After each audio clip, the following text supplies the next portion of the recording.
Hi, I'm Cookie Masterson, and that was the parrot I bought that has the same exact voice as me.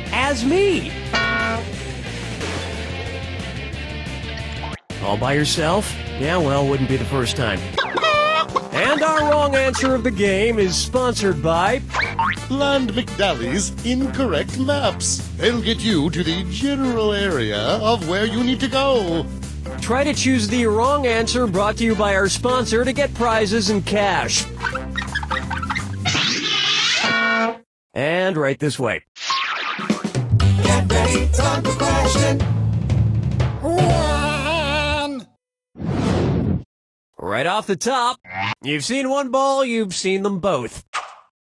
If a baseball pitcher threw as many consecutive strikes as there are consecutive strikes bowled in a perfect game of bowling, how many total batters would he strike out? 3 batters, 4 batters, 5 batters, or 6 batters? To bowl a perfect game, you need to get 12 consecutive strikes. If a baseball pitcher threw that many strikes in a row at 3 strikes per batter, they would strike out 4 total batters. And the level of athleticism it takes to throw a strike in baseball and a strike in bowling is roughly the same. No, seriously, I've seen people at the bowling alley bowling while actually attached to life-saving medical devices. Oh, Mama, gonna tell you what I'm gonna do. Say it so. Take a good look at a quarter till turkey lurkey time. Speaking of bowling, I recently bowled 3 strikes in a row, and the bowling alley gave me an actual baby turkey. Which is just great because now I have to name it. So, what would be an appropriate name for my young male turkey? Tommy Lee Wishbones, Bryant Gobble, Jake Gillenclaws, or Carl Feathers? An adult male turkey is called a Tom, but a young male turkey is called a Jake. Now I just need to get a second turkey to be his sister Maggie Gillenclaws. She'll have some moderate success as a turkey, but Jake will be a much bigger turkey star. Dance with me, Disco 3. And on its way, the dog goes bow chicka bow wow, and it's a this or dat. I'm going to read off 7 titles, and for each one I want you to tell me if it's a section in Alfred Kinsey's Sexual Behavior in the Human Male, or a section in Sandy Blackburn's The Everything Dog Grooming Book. If it's about sex, press the left arrow. If it's about dog grooming, press the right arrow. Cool, let's do it. Techniques in petting. Start 'em young. Animal contacts. Smooth trends. Now where did I put that? Careless. Itchy rear. Nailed it.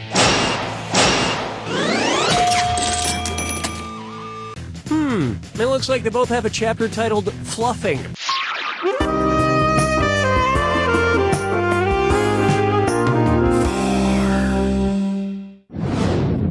This one's called Your Skull is Robin Thicke. So, you know that Robin Thicke song, Blurred Lines? Makes me wonder if he has bad vision.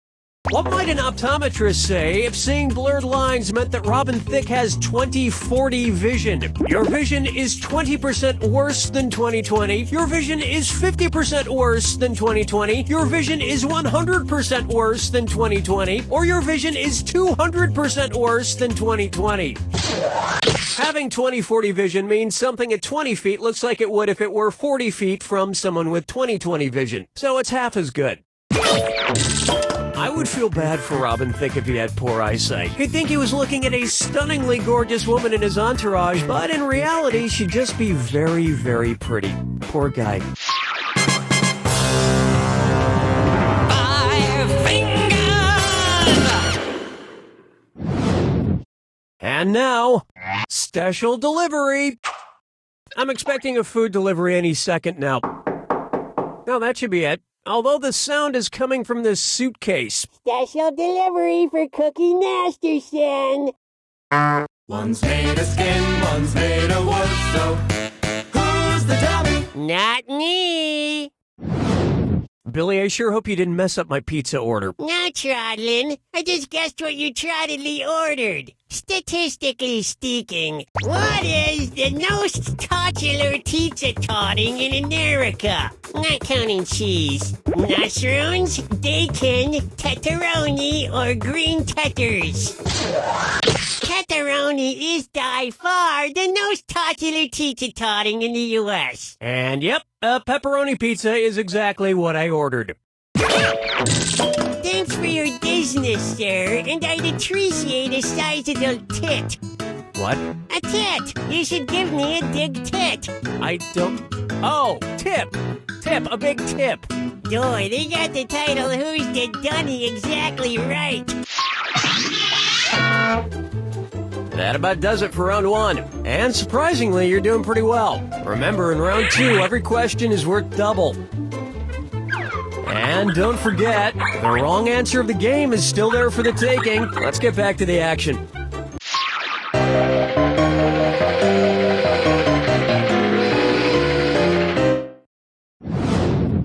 This one's known as literacy for her. So, have you heard of this term chick lit? Apparently, any book written by a woman gets lumped into this category, which I think is really demeaning. Why can't it be called babe lit? Anyway, using this chick lit logic, which of these books is not chick lit? Gone with the Wind, To the Lighthouse, The French Lieutenant's Woman, or Atlas Shrugged? Next time, try this. Gone with the Wind, To the Lighthouse, and Atlas Shrugged were written by Margaret Mitchell, Virginia Woolf, and Ayn Rand, respectively. John Fowles, the only non-chick, wrote The French Lieutenant's Woman. John Fowles' work belongs in the great genre of prose known as lit. Atlas holds up the world, but you just dropped the ball. But that lets you pick up an incorrect map of America from Bland McDally's Incorrect Maps, because geography. Today's wrong answer of the game is worth a whopping $8,000. Enjoy. Question 7. Get up and shake your monkey bang. Let's try rhythm method acting.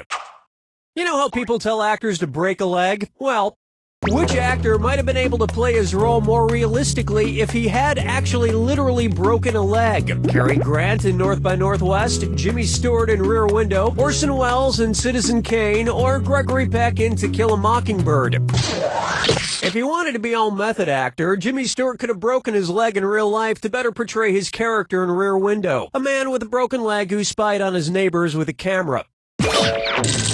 So, if you have a broken leg and you spy on your neighbors, it's considered a classic movie. But if your leg isn't broken, you're some kind of pervert. Whatever. Follow me down to the sea. Take a stab at cramming for my rectal exam. If I get my prostate exam in the prostrate position, what would my doctor say? Get on your side and spread those cheeks. Back on the ground and spread those cheeks. Stand up and spread those cheeks. Or stomach on the ground and spread those cheeks. Prostrate is a position where you're lying flat on the ground with your face downward. That seems really uncomfortable, but I don't know why exactly. I can't quite put my finger in it.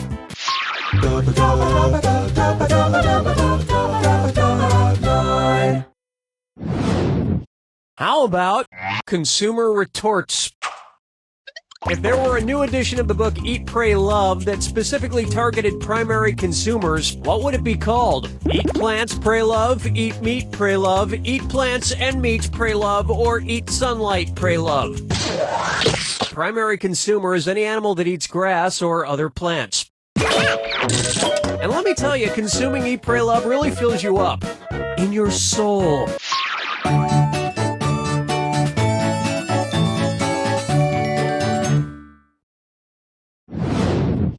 Coming up, auto-tuning. If Jay-Z is in an Ottoman Empire state of mind, what might he be thinking about? Cruising down the street with the Mongols, sipping life casually with the Huns, sitting courtside with the Aztecs, or saying what's up to the Turks? The Ottoman Empire was established by the Turks in the 13th century and existed for over 600 years. And with Jay-Z on his Ottoman throne, he'd still have 99 problems, but a place to rest his feet ain't one.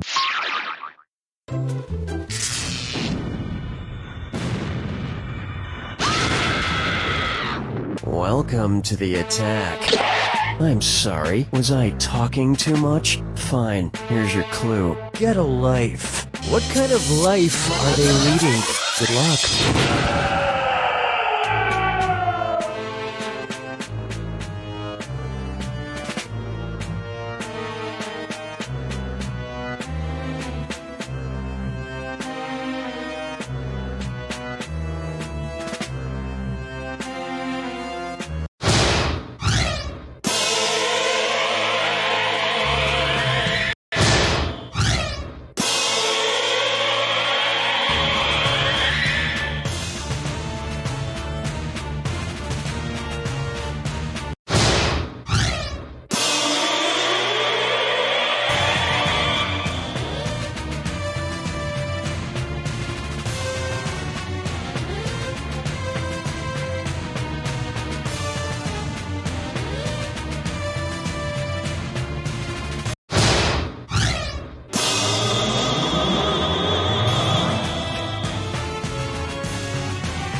There you have it! The important thing to remember is to live your life to the fullest. Not like our studio ghost, Dennis.